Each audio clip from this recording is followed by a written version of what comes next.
maa ngi sant ñëpp di gërëm ñëpp di nuyu le président du fonds de développement du service universel ak waa fonds du développement du service universel ñi fi teew di nuyu représentant opérateur titulaire de licence yi di nuyu les fournisseurs d'accès internet di nuyu les fournisseurs de services à valeur ajoutée mais di beral nuyu les représentants ou les présidents des associations des consommateurs ñi def déplacement ñëw teewe fii maa ngi nuyu presse bi yépp ku nekk sa tur ak sa sant xew-xew bi ñu dajale tey mooy autorité de régulation des télécommunications et des postes dafa nekkoon ci mébét ci at yépp pour def li nga xam ne moom mooy li ñu tuddee dégroupage de la boucle locale dégroupage de la boucle locale mooy lan xam ngeen ni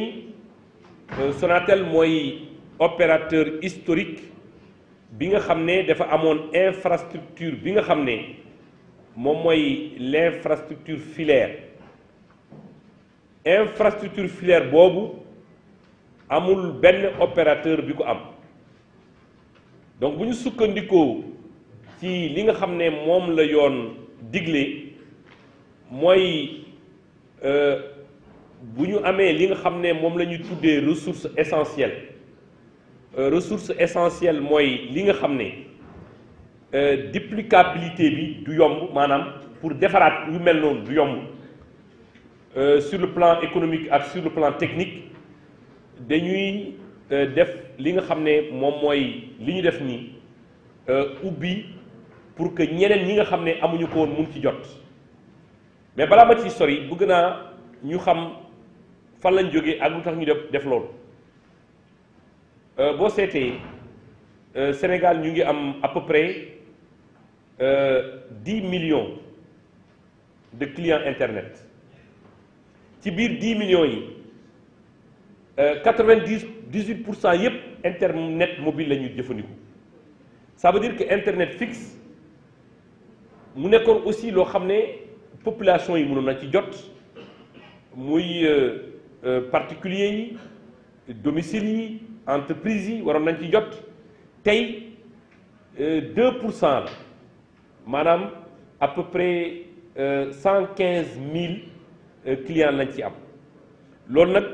bu ñu bëggee làbbali bu ñu bëggee booster li nga xam ne moom mooy internet fixe dañu jàpp ni war nañu dégrouper boucle locale bi mooy li nga xam ne dafa nekkoon démb ak barke démb moomeelu Sonatel que je salue d'ailleurs au passage pour la collaboration bi nga xam ne am nañ ko je salue aussi les opérateurs parce que démarche bi ñu am démarche inclusive la dañu waxtaan ak ñëpp ba ñëpp juboo ba ñëpp d'accord balaa ñu ciy dem léegi nag à partir de tey jàppaleen ni opérateur bu nekk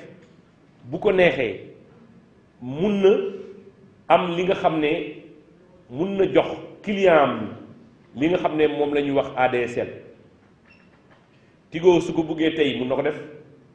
Expresso bu ko bëggee mun na def parce que fournisseur d'accès internet yeneen yi aussi bu ñu ko bëggee mën nañu ko def parce que paire de cuivre boobu maanaam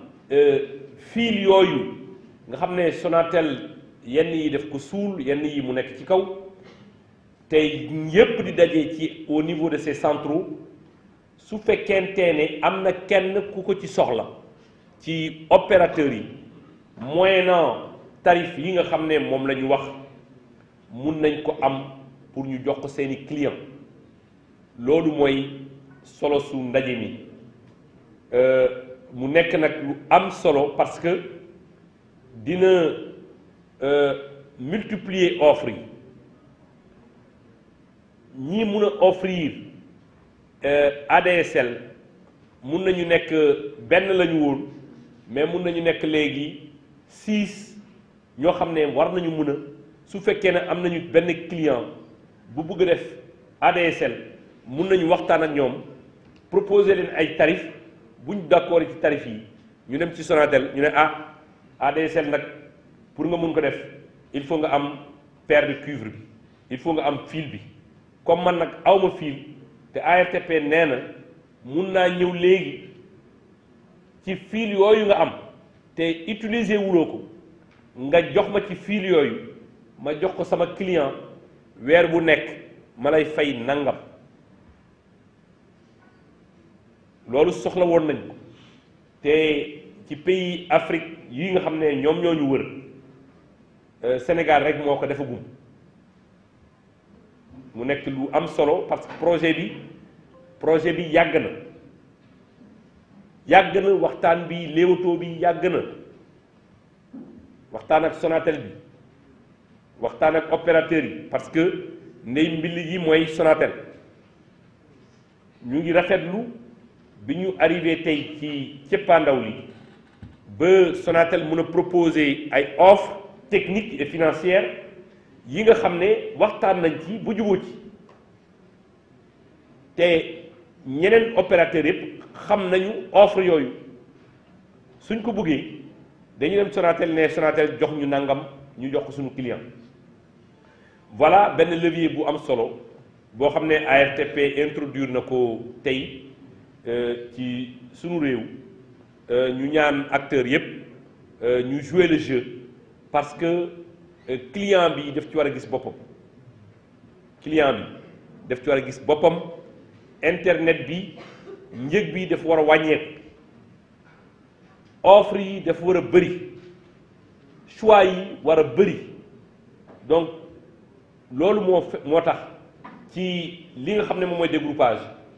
dañuy jàpp ni dañuy yaatal concurrence bi donc ku yaatal concurrence nag yaakaar naa ni mun nañu jàpp ni ci offre yi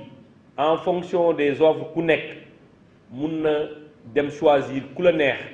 pour nga dem ci moom mu jagleel la li nga xam ne moom mooy l'internet boobu maa ngi sant ñëpp di gërëm ñëpp di remercier ñëpp di remercier bu baax la presse ñëw ngeen bu baax ci seen kër yaakaar naa ne moom bu ñu leen fekk woon fii aussi dina xaw a doy waar ku la invité sa biir kër moom yaakaar naa yaa ko war a njëkk ñu ngi leen ci sant ñu ngi leen ci gërëm ci teewaay bi ñu ngi sant vraiment le directeur Bara Ndiaye